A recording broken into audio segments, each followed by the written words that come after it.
This is Still Here, Still Queer Now What, your companion to queer midlife. I'm Dr. Paul Taylor-Pitt, the author of Still Here, Still Queer Now What, the book, coming everywhere 21st of October. I'm very grateful to be welcoming back a guest who I think I described the last time he was on the podcast as Gordon from the gym. And sadly, we don't go to the same gym anymore because he left us, he abandoned us and went to a fancier place. But it's lovely that Gordon from the gym, I still think of him as Gordon from the gym. He's back on the podcast. And I mean, I'm not going to give you any spoilers, but if you go back and listen to the audio episode that we did in season 1 together, we both talked a lot about body image, about what it's like to make changes in your 50s and to pay a bit more attention to health. And just in the space of maybe a year since we had that conversation, what I love is just seeing how Gordon has found his place. Like, that might feel a bit weird to say, and he didn't say that, so I might be putting words in his mouth, but maybe it's about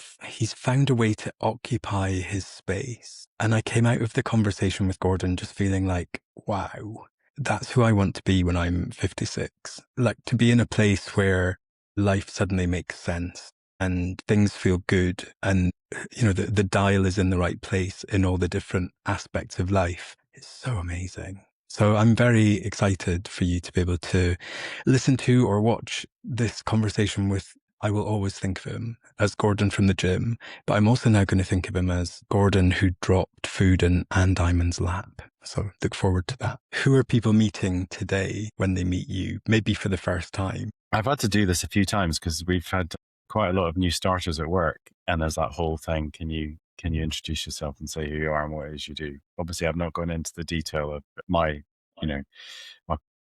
personal home life and stuff. But so my name is Gordon. I'm 56. So I can't do my Mary Brazel impression anymore because she was 53. I am from the same area in Scotland, in the northeast of Scotland as you, Paul. So up near Aberdeenshire. I say moved, but it was probably escaped to London when I was 17 in a kind of, find your fame and fortune. And really it was just a big self-discovery and get into the workplace and see what falls out of it back in 1987. So yeah, it's been a journey. I think my mother thought I'd lost 2 weeks and I've been here, 40 years, coming up to 40 years.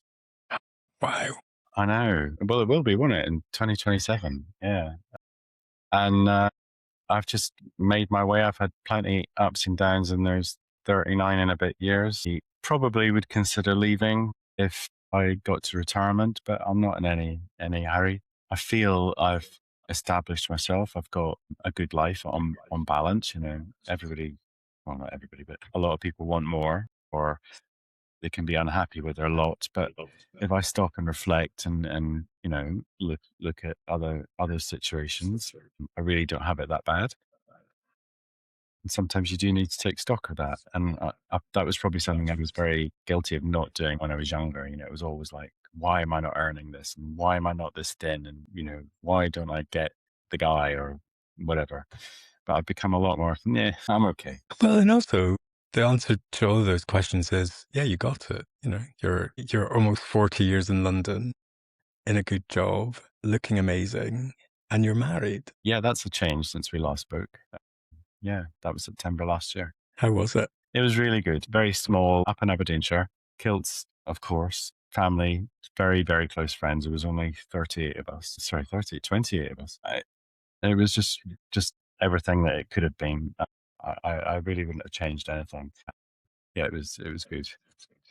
People flew in from as far afield as Los Angeles, Hong Kong. Obviously, a lot of people came out from London, some from Belfast. So it was nice to. It was kind of pitched as a reunion with a wedding. So it was a 3-day event. Everybody who attended knew each other, but some hadn't seen each other for up to a decade. So it was just a really good, everybody get to reacquaint, and we just happened to have a couple of rings on one of the days. Why did you wait so long? You'd need to ask my husband that. I would have done it 10 years earlier. Really? So he was the one holding out? Yeah. I mean, he had reasons, married before, didn't go very well, once bitten and all that, just took a little while to come round. Well, I hope that's a reason, not just that I needed to pass some test. I mean, there's loads of things I want to ask about already, but I also can't resist because I don't think we've ever really talking about. That's not even English. Yeah, I was going straight back into Scottish. I don't think we've ever really talked about like the specifics of growing up in that part of Scotland. And for some reason, I always think I'm older than you. So it's interesting when you said you moved to London in '87 because I moved in '91. So we were not far, behind each other in terms of both living in Aberdeen and then moving to London. Tell me about growing up in that part of the world. Like, where were you growing up and what kind of things did you notice about the place that you were living in? I mean, I had a bit of a downer on the area for a long time because when I came to London, it was the contrast was so stark that it felt like London was right and where I'd come from was wrong. And I Mm. think all it really was there was a time lag between progressive London and, the outlying areas catching up with modern, approaches to things. So it was very insular, it was very curtain twitchy, it's very black and white and not in a I don't mean it to sound trite, like not in a good way or a bad way, but not in a way that just even felt functional. So you know the kind of attitudes and the slurs and the what was deemed as appropriate or right and what was deemed as wrong or queer, but queer and I've got a whole thing. We could do a whole podcast on my view of the word queer. But back then, queer just was like there's something wrong with you. It wasn't necessarily gay, Yeah.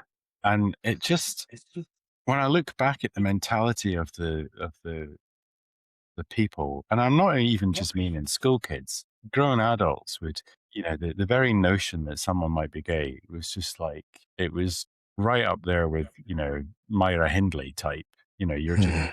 you shouldn't be in society. And that manifested itself in anyone who was just a little bit not like the typical lad, not, you weren't liking thrash metal and you weren't you know, managing to get drink from the offie at age 14 and you weren't, shagging whatever poor girl lowered her standards for you. You were just like, and I was never, overtly masculine or butch.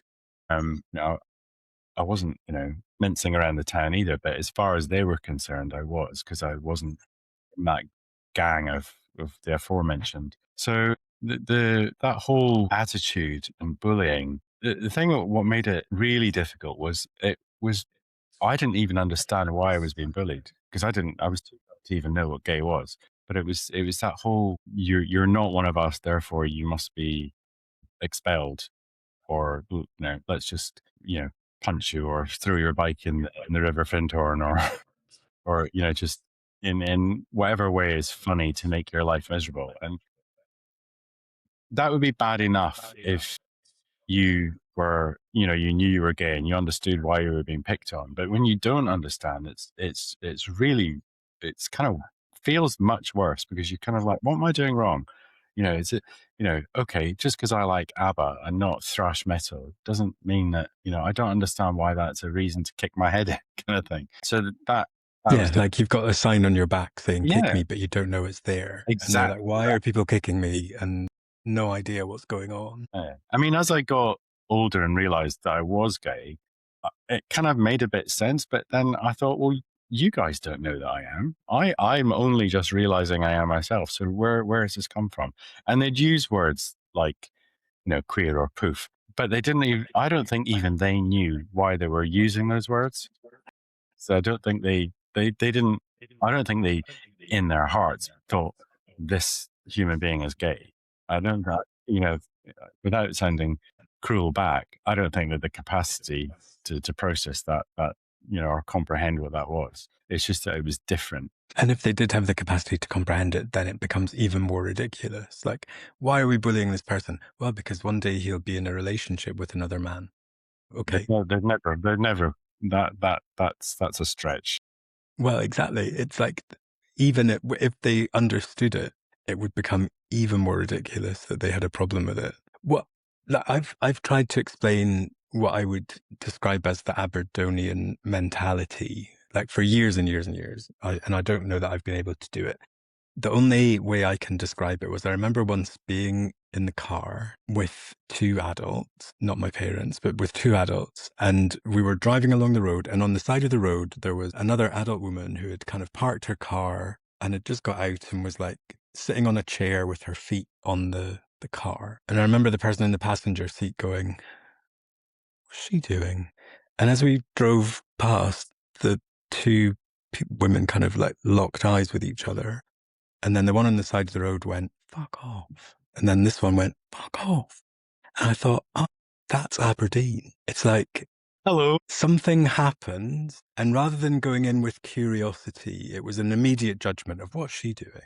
And then that person who's, whatever they're doing, living their life, notices that judgment. And instead of responding with curiosity, just immediately attacks. And then the initial person feels attacked. And it's like, and I've never been able to describe what that personality type is. It's almost like I just thought of it as everyone's on the defensive all the time. But they're not. Everyone's on the offensive at the same time. I just found it so weird. I could never get my head around It's a the little bit of ignorance equals, I can't process this, so I'll just lash out. And then they'll lash out back, but then I'll feel like a victim because they lashed out at me. It's And almost like everyone loses in this scenario because everyone then goes around feeling attacked, even though they also attack the other person. I could not get my head around it. And for me, there was no way I could stay. I just no. could not. And I it's couldn't comprehend that. interesting your example was women, because most of the time I don't have many examples of quote unquote women behaving badly. It was always the guys for me. And I mean, I guess apart from school, because I suppose the people who used to like chase me down the road were always boys and not in a good way. So yeah, in that respect, I guess the direct problems came from boys, but I could see a hardness, a coldness more in grown-up women than I did in grown-up men. I felt like in Aberdeen, grown-up men just kind of gave up. Yeah. Whereas the women kind of crystallized and got really quite good at fighting each other. Yeah, that's fair. That's fair. Why did you decide it was going to be London? And did you have I feel like I had a soft landing because I moved to university. So it was quite like, I had a place to go from and to with a little group of people I could then get to know. Like it wasn't some kind of, origin story where I turned up with like £25 in my pocket. That was it. Well, there's the story I tell everyone, and there's the truth. So the two are This linked. feels like some kind of documentary that we're about to do. Yeah, I mean Tell us the truth, Gordon. they are linked, but one is less glamorous than the other. I mean, obviously, what this is true, but the version that's kind of gone out there is that I was at catering college in Elgin, and I was lucky. Myself and one other guy, we got placements in London. He at the Savoy chef, and me at the Dorchester as a waiter. So we had jobs to go to. The slightly more truthful matter of it wasn't just that that I wrapped everything I owned in a hanky on a stick and got on a National Express to London. I had actually started to what's the word, curate a group of friends in London through this really shows how old I am, the kind of precursor to the internet, which was called Prestel. It was like a view data screen thing. It looked a bit like, do you remember CFAX and Oracle? Yeah. It was Oh, I like love CFAX. that kind of blocky graphics. But you could there were chat channels, and there was probably one I think I was a member of called Gay London, and people, guys, men and women, would just chat, and it'd say, it was a bit like the personals in the old papers, Yeah. but a bit more live. But obviously, no photos, no nothing. And I managed to find a chat topic which was to do with accommodation, and managed to rent a room. So when I came down, my poor mother thought I was literally a hanky on a stick. And she didn't really know that I was arriving to at least, 5 friends, a flat. And, I kind of hit the ground running. I didn't just kind of wander about the streets, wondering where I was going to sleep that night. So it was good. you know, How did you have access to that kind of technology?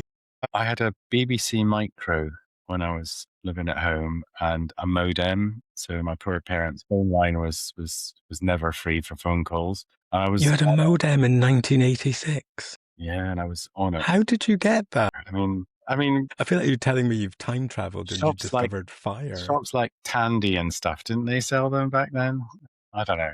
It feels like there were things you could buy. I mean, they weren't mainstream, but Yeah.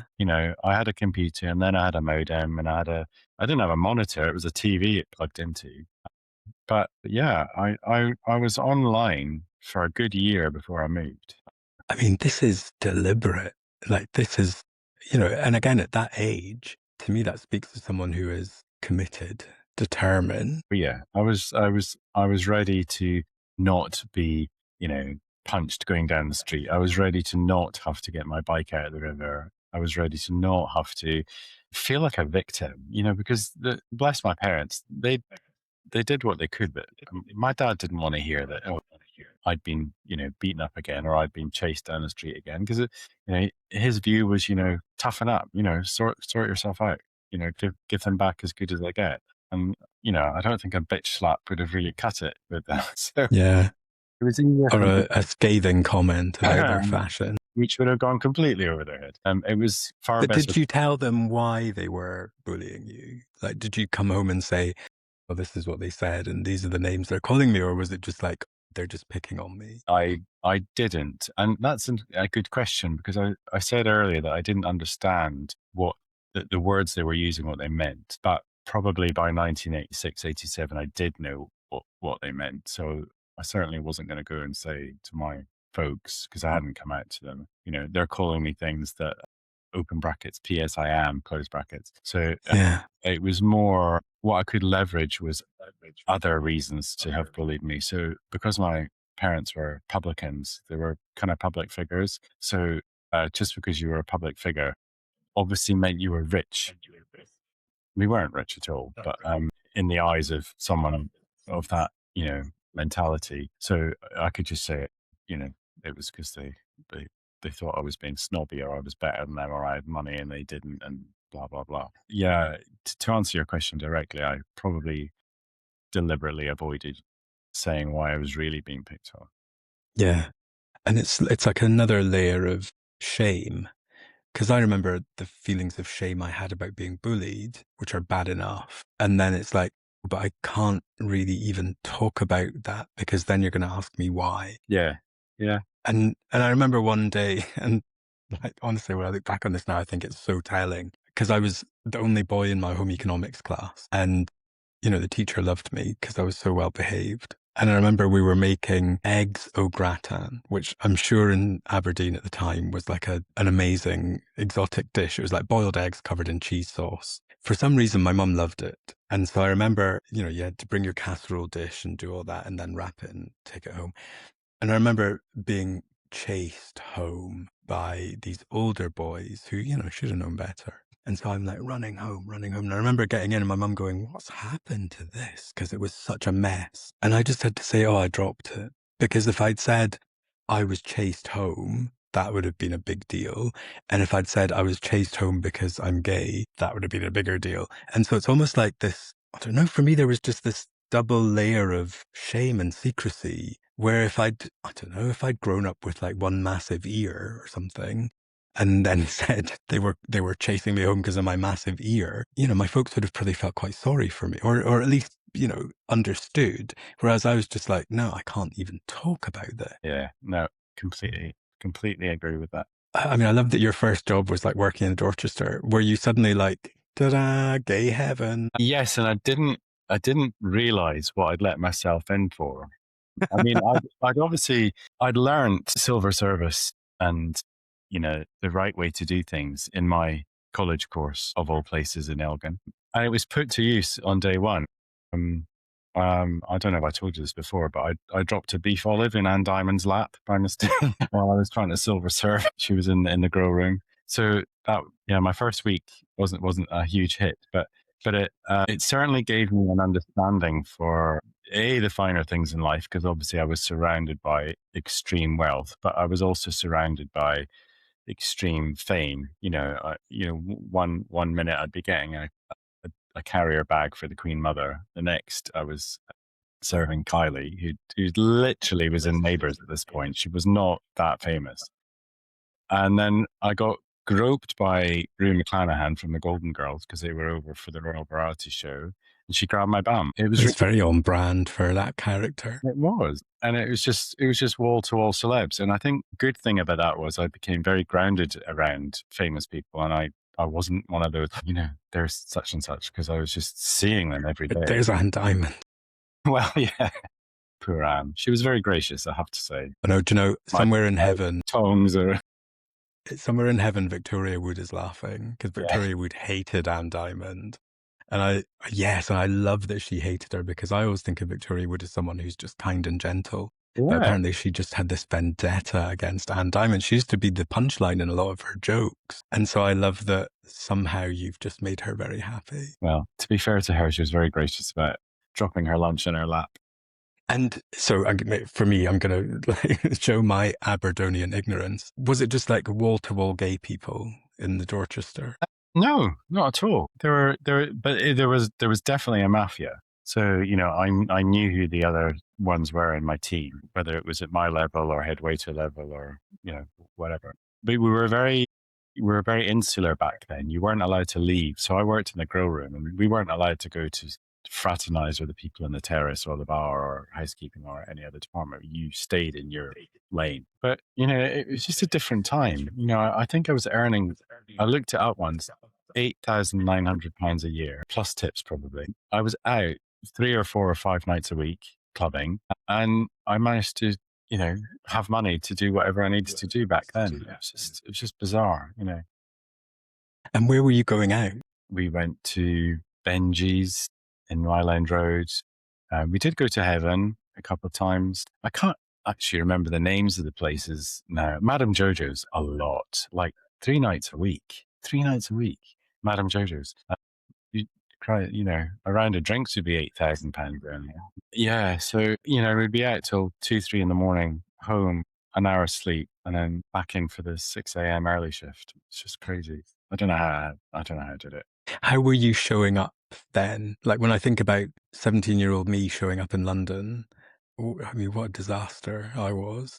I had shoulder length, bleached blonde, Kurt Cobain style hair. I used to wear quite a lot of very orange foundation and the worst fashion sense ever. Like no one would come near me for miles. I was like a repellent. How were you showing up? No, I think my repellent phase was before I came to London, because I remember Right. there was and I only know this because there is actually a photo to prove it.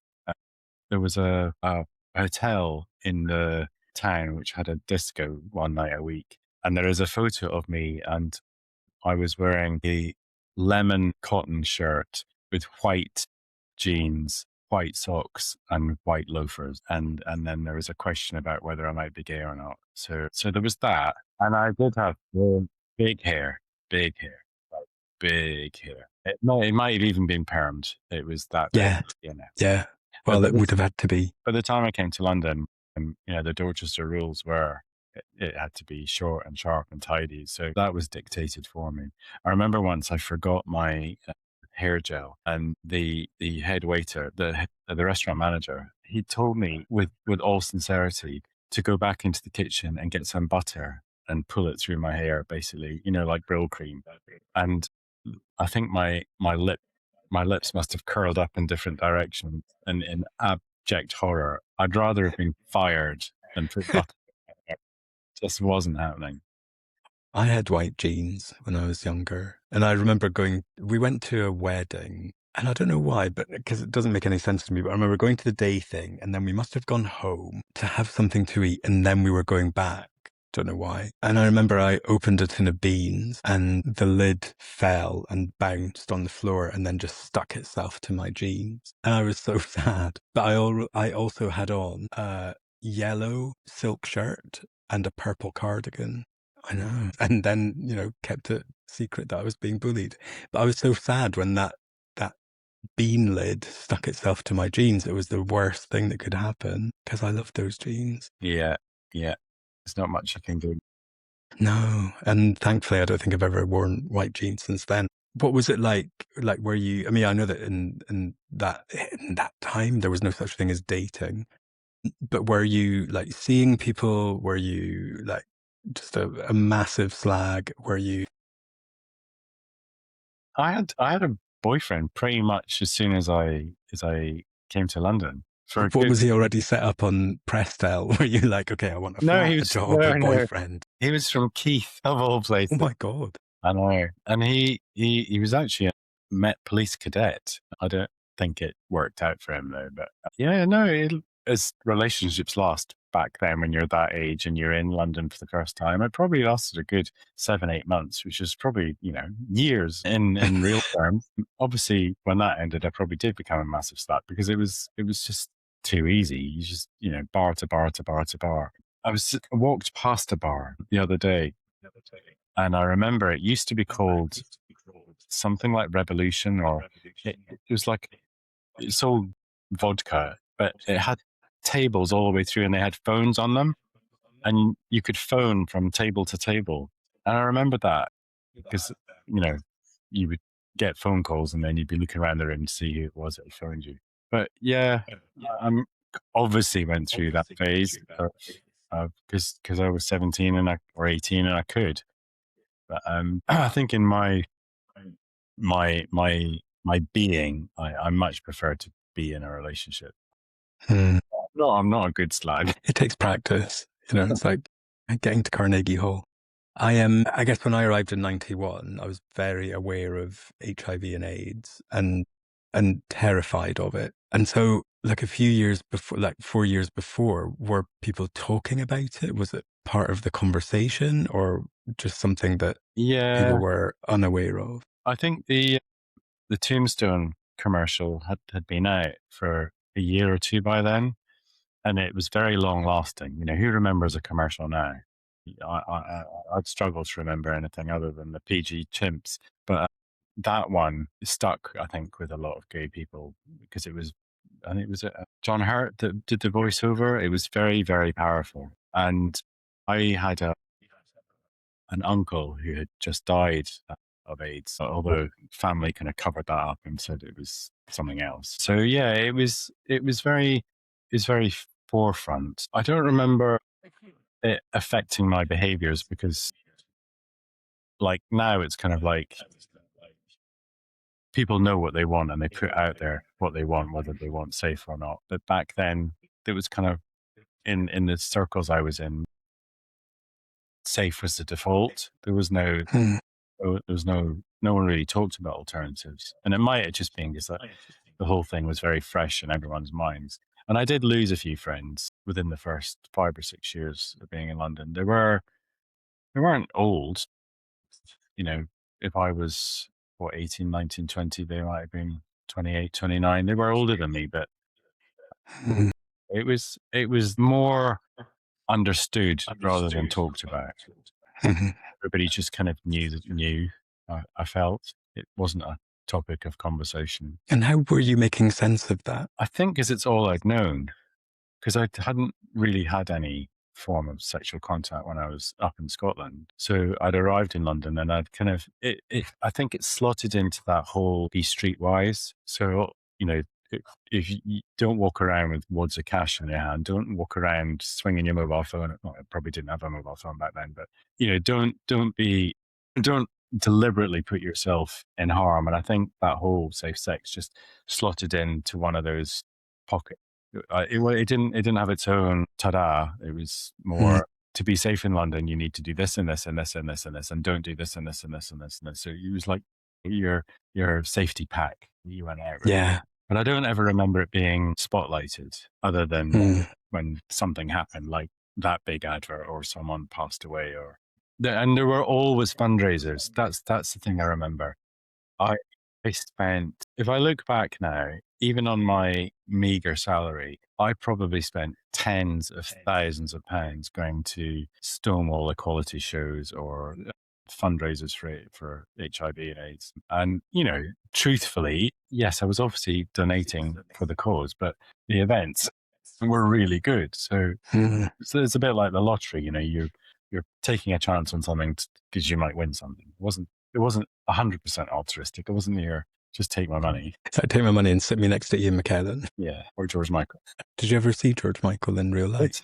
Did at one of the after shows. I was in a very strange situation where after one of the equality shows at the Albert Hall, it was the one at Elton John and George Michael. I think it might be the one George Michael came out at, not as in publicly came out, but there was an equality show, and I always remember sitting watching the stage, and George walked out, and there was a big roar, and he went, and his exact words were, "Sorry, I'm late." And there was a pause, and he went, 15 years late, and the place went nuts.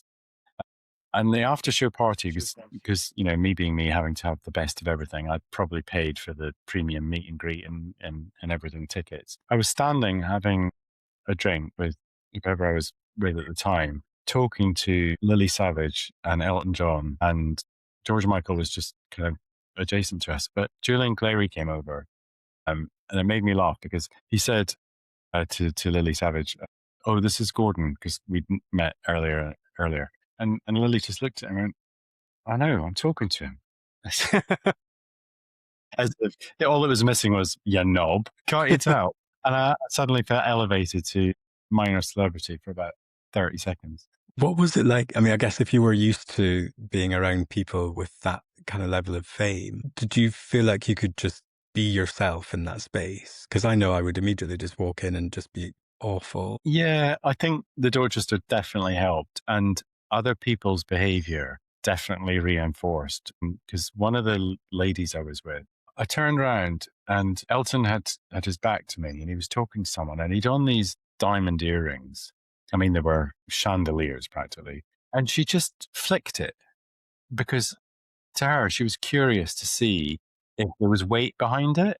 She flicked it to see how it moves. And I just remember my eyes widened, thinking, "You're my guest, and you've just flicked Elton John's earring, and we're going to get frog marched out of here. Like, stupid int. What are you playing at?"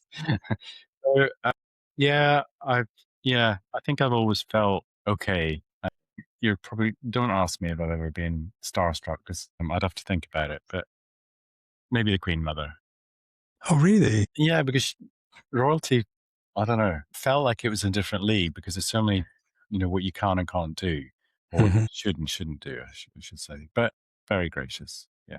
The only thing that sticks in my mind is when Dawn French talks about her and she had wooden teeth and she said that she was terrified. Like she met her when she was a kid and she remembers like she had wooden false teeth or something. Oh my God. I know. Was she in that? Or was it just Yeah.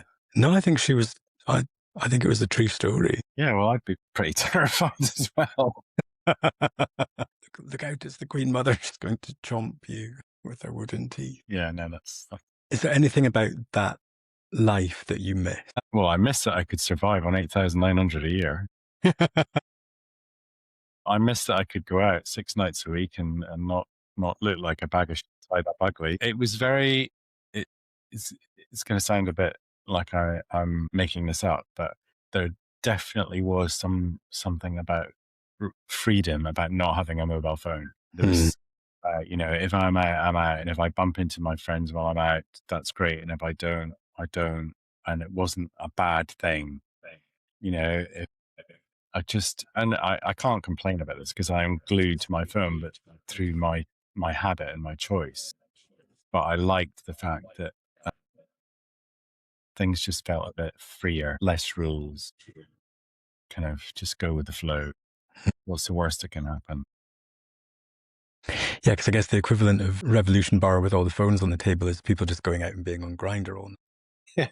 And just being like, "Oh, you're over there." You know, people having conversations with each other, but almost in a very covert way, rather than the only way which you could do should be like, "Oh, the phone's ringing. Oh, it's that person." Now it's like you can be having 50 conversations with people either in the room or not even close by. and not be in connection with anyone. Yeah, no, totally. It just reminded me of that T-shirt I saw you once in. It's a 0 feet. I love that. I thought it was hilarious. What I love about that is whenever someone laughs, I go, "Ha, I know why you're laughing." It's like a visible gaydar. Where you are now, in terms of, I still can't believe you're 56. I always think I'm older than you. At 56, now as a respectable married chap, who my sense is you feel good about yourself. It's getting there, and it's probably on two rails. I'm feeling better about myself because I actually, like your good self, took action to improve my health a couple of years ago, lost a significant amount of weight, and I've been focused on going to the gym on my terms, not just going to the gym because you should go to the gym. I now go to the classes that I want to go to and do the things I want to do. So I don't hate every second of what I'm doing anymore. So that was a plus. It seems quite obvious, but it's taken 30 years to own. And I suppose the other rail is that as you get older and start entering the less fucks given phase, I let go a lot of things that would normally give me angst all the time. So I think the two running together have made me feel that I'm in a much better place, And as I approach 60, it's okay, because I think I said to you once in our audio interview that I had four things that kind of shaped my existence. They were relationship, finances, health, and I can't remember what the fourth one was now.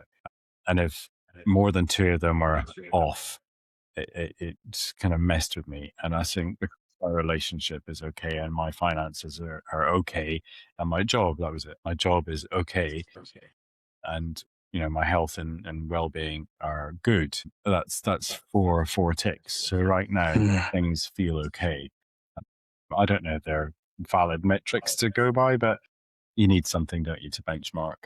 Well, I've noticed there's been a couple of things recently where I can't remember why I went to the GP. I had to go for like an asthma check or something. And they did that thing while I was there. They were like, "Oh, you could have your over 50s health check. Should we do it?" And I was like, "Oh, God, okay." And so they did it and they took blood and all of that.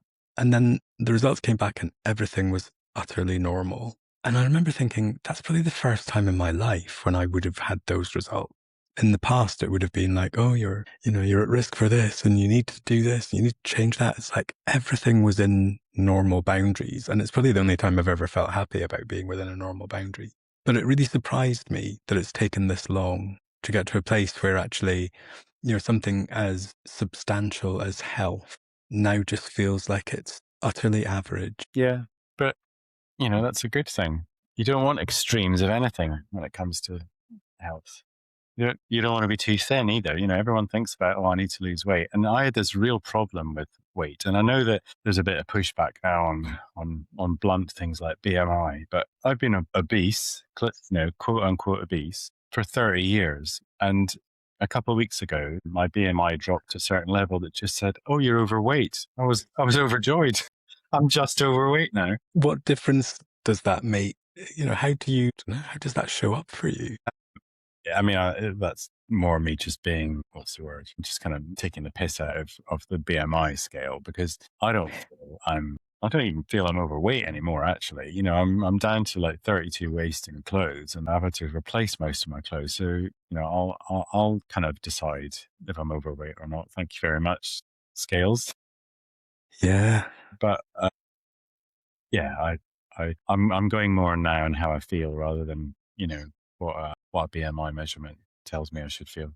I had a moment when I was doing my health check, which I had a little thrill when the nurse said it, because she did my height and weight. And, obviously I'm like a very tiny height person. And she was doing the BMI thing and I was obese. And she went, "It doesn't take into account muscles." And I thought, wow, no one's ever said that before. It's like that feeling of going, "Oh, so I might be this on the chart, but actually you're kind of telling me it's kind of okay." Yeah. It's odd. It's odd that it's taken this long to come to this place. Yeah. But you're happy too, aren't you now? I mean, I know that you're probably fed up with people saying you look amazing, because you've done a journey, but that wasn't your journey. That's just how other people see how your journey has manifested. I mean, again, maybe it's just because it's been a while now, but it feels normal. Like it just feels ordinary again. And yeah, I don't know. Like my weight hasn't changed for quite a while now. I would say maybe about 6 or 8 months. It's probably just been very level. But when I look at all the measurements through the scales and the body composition and stuff, my body composition is changing still. And that's a bit of a head fuck because in some ways I'm still so used to standing on the scales and making a judgment about if it's gone up bad and it's Yeah. gone down good. And so when it does go up, I go, and then I look at the data and I go, oh, well, it's because I've got more muscle and less fat. How does that work? So it still surprises me how much emphasis I put on those numbers. Yeah. But it's also, I'm not in a place where I'm actively trying to shift them. Whereas I would say it's been like a year and a half of going, I need to get that number down to this number. And being at the number I am now, it's still higher than I expected it would be, but it's because my body's changed. It's different. So yeah, it's still, I don't know, it feels more ordinary and normal, but it still surprises me how much emphasis I put on it. Yeah. Me too. But maybe in I was going to say a healthy way. It's not healthy to be afraid of anything, but maybe in a way that's like, I can't just let go of it and go, everything's fine now, break out the Haribo, because I know that would just be a slippery slope back to how I was. And, like setting myself free of all of those things I used to eat has been so amazing. And I don't miss it, but I know it would be like smoking. I know I'd be like, I'll just have one Mr. Kipling French fancy. And then I'd wake up the next day like that raccoon in the bakery window. That's interesting because you've made a conscious decision then to cut things out and to focus on things. And I haven't. I know that they say you can't out train a bad diet, but I focused on doing more training, but still having the odd French fancy because I not been able to give up anything that I really, really like. So yeah, that's interesting you've done that. I think I also replaced it with stuff. So I did replace with stuff that isn't really food. And my trainer is quite not upset about that, but we have looked at what I eat and he's like, yeah, you're eating some stuff that's just chemicals. It might look like it's a healthy protein bar, but there's nothing natural about it. And the last time we talked about it, he said, look, just try eating more real food. He's like, if you get a bit hungry in the evening, have some bread and butter. And I was like, bread? Bread. And now I'm like a massive slag for bread. I'm like going through a baguette a day because I'm still conscious of like what I'm eating and how much I'm eating, but I'm also trying to be a bit more relaxed about going, yeah, it's a piece of cheese and a piece of bread. They're fairly natural foods compared to a protein shake, which has never seen any organic life whatsoever.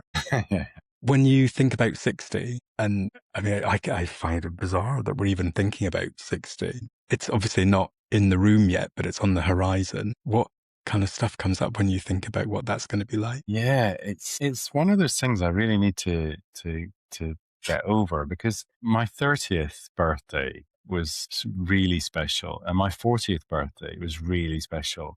My 50th birthday, I just did nothing and pretended it didn't happen and Really? wasn't interested. And it wasn't because, oh my God, I'm 50. It was like, I couldn't think what I wanted to celebrate. And maybe it was because I hadn't found my journey yet. So I was still as overweight as I was in my late 40s. I didn't have a mission or a goal. So I wasn't very happy with myself. But I didn't feel it was something to celebrate. And I've had two friends who've had their 60 and both were embracing it. So yeah, I've got three and a bit years to sort that out and come to terms with it.